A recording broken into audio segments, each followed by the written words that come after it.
Developer Camp was in February. In March. Yeah, I was in such a liminal space at that time because I was just starting on this AI project I was working on. And when I met you, I had found a great person to work with, Jacoby Haskell, who was on that Zoom call. And we were just coming together with this plan for our AI startup. And we were going out on a whim. We had $50,000 and we were just trying to figure out what was going to become of that, if anything could even be possible. So yeah, when I met you, it wasn't we had everything together, or there was so many aspirations that were unmet and so many things we wanted to do. I got this email in my inbox. I was just on my computer, I think Saturday morning, trying to get some work done. And I was going down my email. And for some reason, I had this email from you introducing the Developer Camp. And there was Bill's face and Amanda's face. And there was a part of me that wanted to talk to Amanda because we were strategizing for where we were going to take the AI startup. And it was Saturday and I had plans with my friends already, so I couldn't go on Saturday. Oh, I see. Sunday morning I woke up and there was still that hesitation, I need to drive an hour down, it's going to that would be my entire Sunday then. But I was I just have to do it. Oh, and then I saw your background too, and and I also did some Googling on Developer Camp and everything. Okay. And I was just I need to send it. So I sent it, and it's really been a pivotal moment because it's just introduced me to this whole other world of people who love work and fun. And it was just I think I got out of the liminal space in the recent months, and it's just there's just so much to be grateful for that moment, because I really think it led to things working out for the startup and this other project I'm now involved in. And I don't know how it's going to go, but It's so exciting, and I think it has a lot of potential. And you started a journey in March of going to event after event with this community. Yeah. I remember you won Best in Show at Developer Camp by just seriously walking in the door, looking around, figuring it out. Yeah, I had no idea it was a hackathon was the other big thing. And I had no idea it was a 3-day hackathon either. Okay. I thought it was Developer Camp. I thought it would be workshops and I don't even know why it didn't click in my mind. Yeah, I mean it is, but there's also this idea of showcase, right? Yeah. Which, is a hackathon in quotes. Yeah, and I was also trying to reach out to you on Twitter, but I couldn't DM you for some reason. Oh, I see. And just trying to figure out if I was even allowed to show up. So my goodness, okay. Yeah. Well, I'm glad you did, because you crushed it. Not only did you win Best in Show, but you helped out Sheila and her challenge, right? While I think in the audience coding. I know. Which was fantastic. That's the spirit of the camp right there. And the judges all unanimously were well, we have to give her this top prize. So now you took that experience, you connected with Bill and Amanda, then you got invited, I think the next day, to the Acti Ventures LP meeting, yeah? Yeah, Amanda. Cool. Awesome. And you came, and I remember seeing you in the back of the room. What were you thinking at that moment when you were in that room? Yeah, I was again what am I doing here? Am I allowed to be here? I just had no idea what was going on, because it was all of Amanda's portfolio companies. And Amanda's not one of our investors. Right. So I was I feel a little bit out of place. But it was so cool to hear all the startups share their metrics and what they were working on, or what was next for them. So that was awesome. And then so cool to hear Bill's crazy stories. I don't know how he has so many of them. Yeah. And it was great to see your familiar face. So I had some sense of belonging, but also confusion. And I felt a little bit guilty. I wouldn't head down on my computer working, but then I was I would regret not going to this. Yeah. So Yeah, so I think like that mentality has been really helpful. Like just send it, like don't have regrets. Like if you have some inkling of like wanting to be there, like just do it. Yeah. Yeah. Great. Awesome. So when did you learn about Actai Maui? At the LB event. Right? Okay. Yeah. So did you get invited at that moment right there and then? Yeah, but I didn't think it would actually come through because they were inviting everyone. I think Bill was I just see. inviting every single person. So I don't even know like how I ended up. I'm trying to recall like I know I had like a meeting with Paula, but I maybe Amanda put me in touch with Paula, but I had no idea I was actually going to go to Maui. Like Right. So tell me the story of how you ended up going to Maui. Because didn't you have like a token sale to raise some money to get yourself bootstrapped and then that paid for the ticket? yeah, so I was just doing fun experiments with crypto. Uh-huh. And so even at that point, we ended up raising from 500 Global for the startup, but like their money didn't get wired until after Maui. Oh my goodness. So like I was taking all the money I made doing like work like during summers or after school and like funding this project. So I didn't have like the ability to just pull out $4,000 to go to Maui. Yeah. And Solana has been really hot. Like, like trading coins have been really interesting. There's various ways to go about it. You can create trading algorithms to trade coins. You can launch your own coin. You can like do the actual trading yourself. But I thought the coolest way was to launch your own coin because then if this were a game of poker, you would be the house and you would profit no matter what. Because I do like, you know, that saying when you play, like when you start gambling, like just for like a matter of time, you're going to end up losing money. So I thought like, what a great way to participate in this world and to be the house and to not have any risks associated. Interesting. So I launched this coin. I didn't think it would actually do well either, but it ended up doing like 50 million in volume. It was more than enough to pay for Maui. Yeah. And it's like this whole like crypto project has taken me down like a whole other path too. So yeah, and so you're in Maui now at this point. Yeah. Well, we had a conversation before Maui, and I tried to give you like the inside. The pep talk about gratitude. Yeah. Yeah, which you embodied as soon as you showed up, which was fantastic. I could sense that immediately. Fit right in. And tell me what it felt like to be at that first moment when you showed up at the lawn at Oli Oli Kai. Oh, I was really nervous because I didn't know anyone besides you, basically, like on the lawn. I think you were like the first person I said hi to because I didn't recognize anyone else. Did you remember Brian? Brian Gallagher? Did you see him at that point? Oh, no. Okay. Like, I think like the only familiar face I saw was yours. Okay. So like, wow. it was super nerve-wracking for me because everyone was also older, I want to say. Yeah. Maybe like there were a couple people in their 30s that are closer to my age. And so how old are you now? I'm 24 now. Okay. And so that's an interesting moment. And then how did it go from there? What did it take for you to feel like you were with your people? Maybe the welcome dinner. I sat across from Michael. Okay. Yeah. And Brian. Right. And Brian, like such a welcoming guy, so it made me feel like comfortable.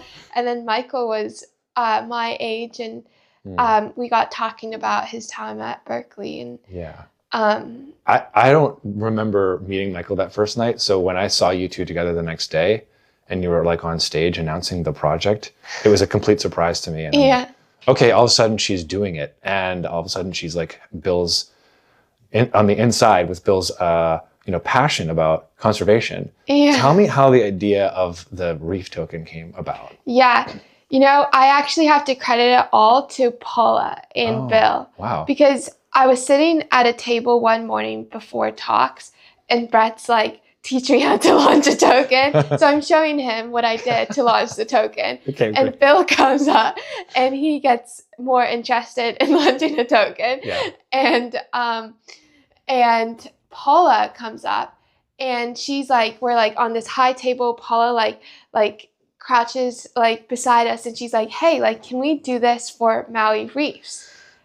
So it actually traces back to Paula. Fantastic.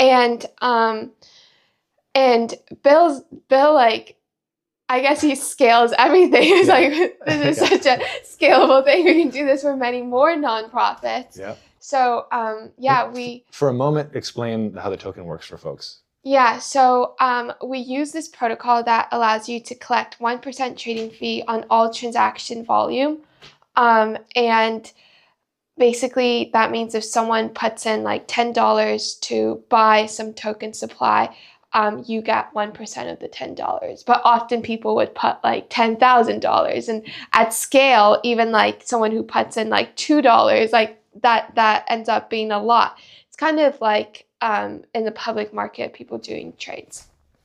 And that 1% now is going to a nonprofit, right? Yeah. So it's a way for nonprofits to benefit Fundraise. from any market, right? Whether it's being bought or sold. Yes, yes. So the price of the token doesn't necessarily matter. No. But it did well its first day, if I recall. It did well. And then we learned a lot from the experience. There's like a lot of like problems in this space because people definitely get greedy. So we ended up creating our own launch pad to launch future coins, which took me to Morocco. Okay. Wait, but don't skip. You have to go to Greece first to get to Morocco, right? I don't know why I was in Greece. Wait. What didn't you learn about Greece? I think Bill was just like, I'm going to Greece and Morocco, come. And I was like, I don't know, like, I genuinely don't know what I was in Greece for, but Morocco, I know I was there for the coin. Okay. Yeah. But so when you were in Greece, because I didn't get to go, well, actually, I was there on the screen presenting with Brian Lim. Yeah. But so I got this like sort of limited view of the experience. What was it like at Greece? Like what you landed, you're looking around, what did you feel? Yeah, Who did you meet? It was hard to get to Antiparos where the event was. It was like, I landed in Athens, took a boat from Athens to Paros, and then I had to figure out how to get a ferry from Paros to Antiparos. But like, I didn't have a car. Like, I like had no idea like how ferries worked until I landed in Athens.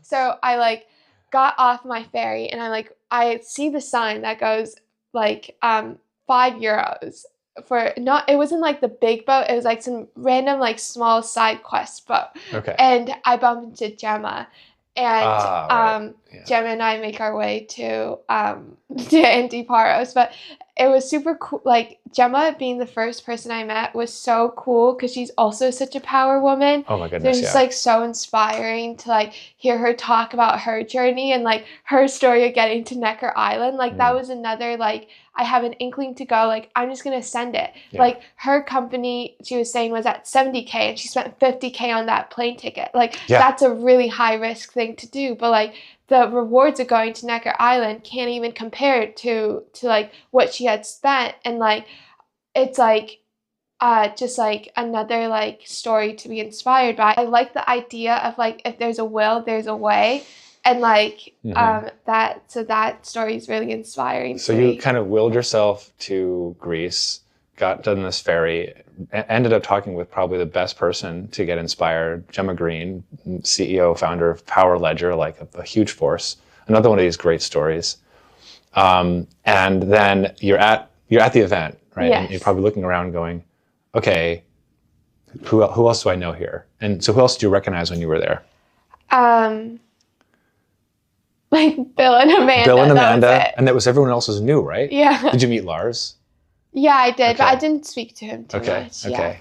And then there are these talks and there are these kites. Did you go kite surfing? I did. So I ended up hanging out with Delphine like the entire trip. Okay, perfect. Awesome. And so, that happened. It was kind of short, and then you ended up then kind of skipping over to Morocco. Yes. And then tell us about, I mean, first of all, getting to Morocco is an interesting experience, and then getting up to the mountains is an interesting experience. Yeah. Tell me what you were feeling and thinking as you arrived at Kasbah Tamadat. Oh, so actually I went with a friend from college who's working on the crypto project with me, and Michael, who was helping us with marketing at that time. And we all land around the same time at Marrakesh Airport. They land before me, so they go get the car. And it's just so hot. And, like, I've never been to like Africa before. Right. And I like feel like super like I'm like I have like this soft spot for Burkina Faso because like my family has started like when I got my first job, we sponsored our first kid through Compassion Canada there. Okay. And like every time there's been like a good milestone or like something like important that happens in our life, we bring on another kid. I see. So now we have like a lot of kids in Burkina Faso we sponsor. So I've always wanted to visit Africa. So that was what was going on through my mind when I landed there. And then we stayed not at the Tamadot. We stayed at this hotel like beside the village, like on Annecy, if I'm pronouncing it correctly. And it was like the kindest people I've ever met. Like it was just like the person at the hotel, which reminds me I need to leave a booking review for them, but he was just so kind, and he took Stephen and I to town or to the village to get conditioner because Stephen needed conditioner. And like it was a little shocking to me because I knew about the geography of Burkina Faso, or like the fact that poverty does exist in those parts of the world. And like it was just crazy because these people in like Annecy, they don't have that much, but they're like so kind and happy. And like we got these peaches, like 10 peaches for $1, like something you can't imagine at Whole Foods. It would be like I would get like a quarter of a peach at Whole Foods. And like the man, I told the story a little bit at Morocco, like the man selling it had like some like dirt in his like fingernails, and like he was a little wrinkly, and he looked old, but he was so kind, and like the peaches were so sweet, but I was so sad eating them because like I just felt like our abundance, like I personally often take it for granted, and like these people have like a lot less but are still so kind and like work so hard to like collect those peaches. And it was like one of those like moments where like I better do something good with like all I have, because it's like I got lucky to be born in like the family I got born into, and like I could have been born elsewhere. Like it's just like one of those moments. And then I also like was like I would love to do some humanitarian nonprofit work in Morocco one day. Maybe like this crypto project where we're doing like tokenized philanthropy can somehow bring me back there. But so that was kind of my thought process. And then I went to the Tamadot, and it was beautiful. It's really like mind-blowing, honestly. It's like a palace, right? It's and like an oasis sort of, but it's surrounded by I think it's Ozni is how it's pronounced, right? The town that they've also funded with all the development, and everyone who works at Tamadot lives in Ozni there, and like they've done a great job. So as you're sitting in the Tamadot, you look out, or at night you see the lights of the town they've basically built and funded.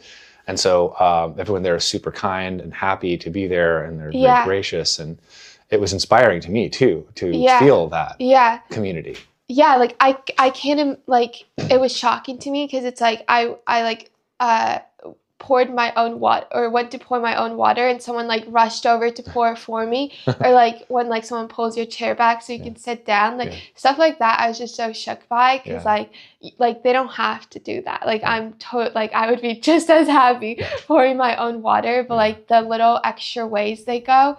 I like asked for like a charger converter, and like they like 3 of them went to find one, and like it's just like that was like another cool lesson about going the extra mile to make people feel special, because they really don't have to go to do all of that, but they chose to, and they did it like smiling, and so that was pretty shocking.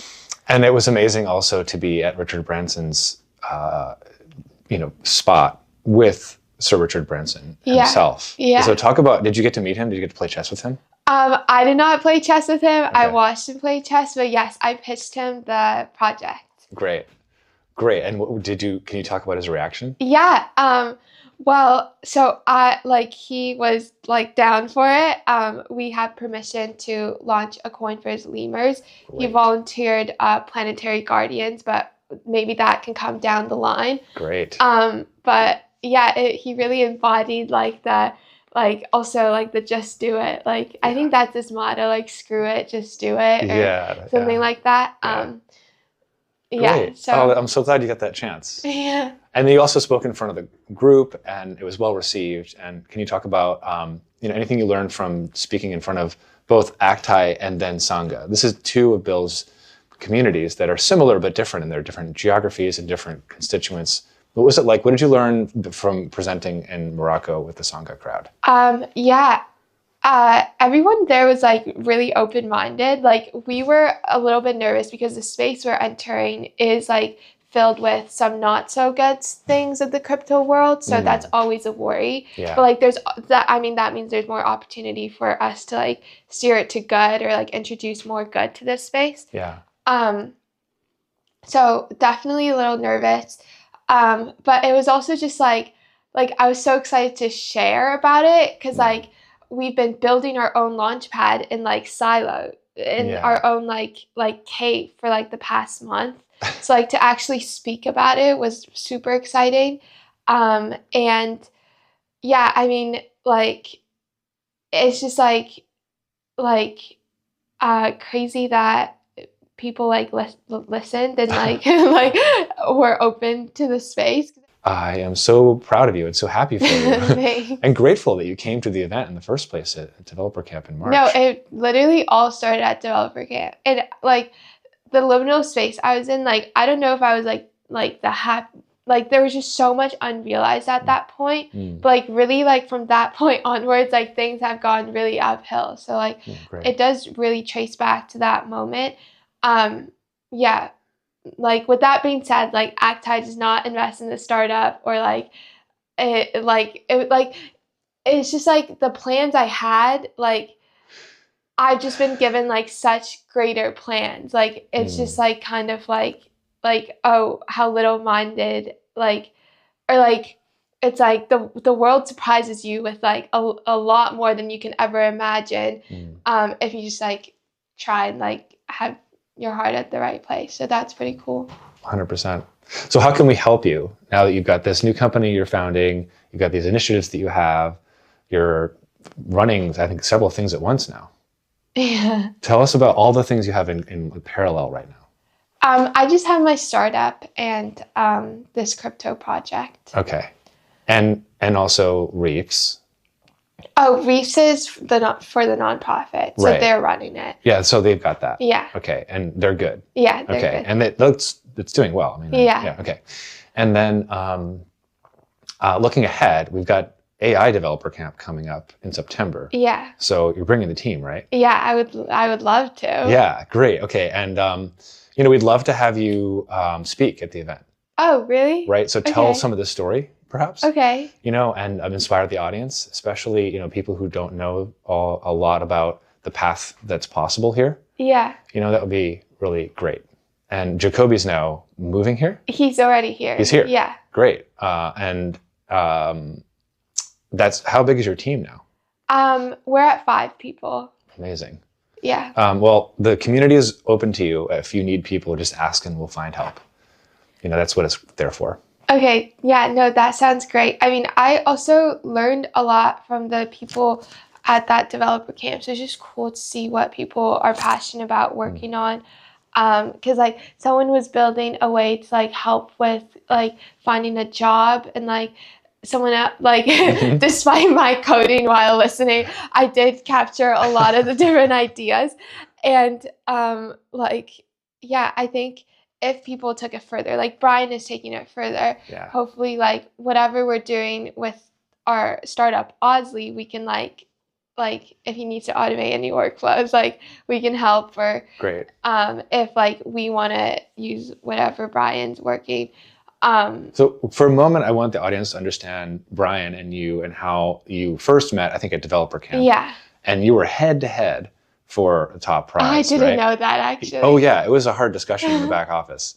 And I had to recuse myself because I know Brian from Actai Asia Pacific. Yeah. And we're friends. And I helped him with his idea a little bit. And as one of the directors, I generally try not to like tip the scales. Yeah. So I was listening and watching, Brian Bauman, Amanda, Ben Vigoda, and Bill have this discussion and thinking to myself, how are they going to decide between these two amazing entrepreneurs? Great ideas, great stories. I guess I have to kind of like sit back. And then I think it was like really about also not just your idea and how you came to the event, but also kind of who you are and what we could sense about this transition that you were in. And we wanted to give you as much support and like affirmation as we could. And I think that was the right choice. But it was hard to have this guy that I know really well, Brian, be the runner-up. And so it could have easily been the case that the two of you could have looked at each other, kind of like folded your arms, and then, you know, if it were a competitive event, kind of been, you know, frenemies. But instead, when you showed up in Maui and then you recognized each other over dinner, you became friends. And then didn't he like let you use his car at some point? And then I used his car the entire trip. No, I so appreciate the affirmation. I honestly I've never been to a hackathon like yours before because you presented the prizes in a way that made everyone seem like a winner. So I actually had no idea we won the hackathon.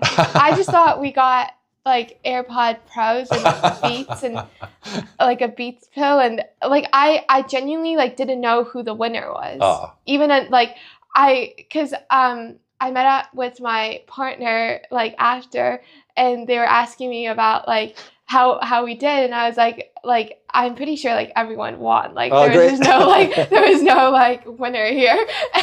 And like I realized thereafter when people were like talking about it in Maui.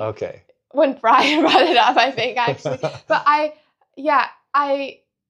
had no idea because everyone got a prize. Yeah, that's true. Actually, in truth, there was Best in Show, Runner-Up, Honorable Mention, which were like the top 3 choices. We had to make up categories. I usually make up categories for everybody so everyone feels like they did well, and then I can give all the prizes away, right? Which is really like, no hackathon I've ever been to affirms everyone. Like it's usually very like capitalistic. Like it's very like you guys are the winner. Everyone else are just like people. But like you really made everyone feel like really equal. Because like I genuinely had no idea. That's amazing. Well, thanks for saying that. And like the bags are also the same size, like between like say Brian and I. So like I had no idea. That's great. That's perfect. That's exactly how it should go. Did you catch the memo about the sort of grand champion, the person who helps the most number of people, Jamie? Yeah. And did you get to talk to Jamie, by the way? No. Okay, because you came up and like basically walked on stage and presented and won.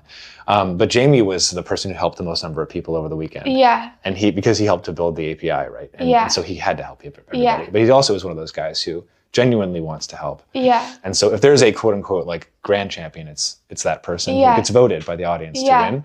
So I can understand why you got the impression that it was like an even playing field. Because that's what we're trying to do, actually. And you also awarded Jamie last. So I genuinely had no idea. Exactly. Okay, wow. Jeez. Which I think is really good practice. Like I would love to see more of that in the world of hackathons. Great. Yeah, well, we're trying to do more of them. In fact, we're going to do one in September in San Francisco. Then we're going to fly to Manila in February. And we're going to practice for ACTI Asia Pacific in 2027. So we want to do an event adjacent to the next Philippines event.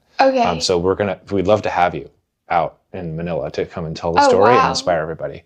What basically we do is the people who distinguish themselves at the event, both by helping other people, but being great entrepreneurs and founders, and who have the humility that you obviously show, is to give them opportunities.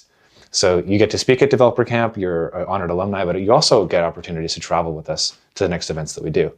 So we'll do one in Manila in February, and then we have a couple other things planned I can't talk about yet. But certainly going to be, having you on the docket wherever you want to. We're like from Osley, we're happy to sponsor as well. Oh wow, thanks. Okay, great. I think we should call it, because that's a perfect way to kind of tell the story of a person who came to the event, learned what it's about, crushed it, kept going, had success, comes back and sponsors it. That's all we ever want. Thank you so much. Thank you.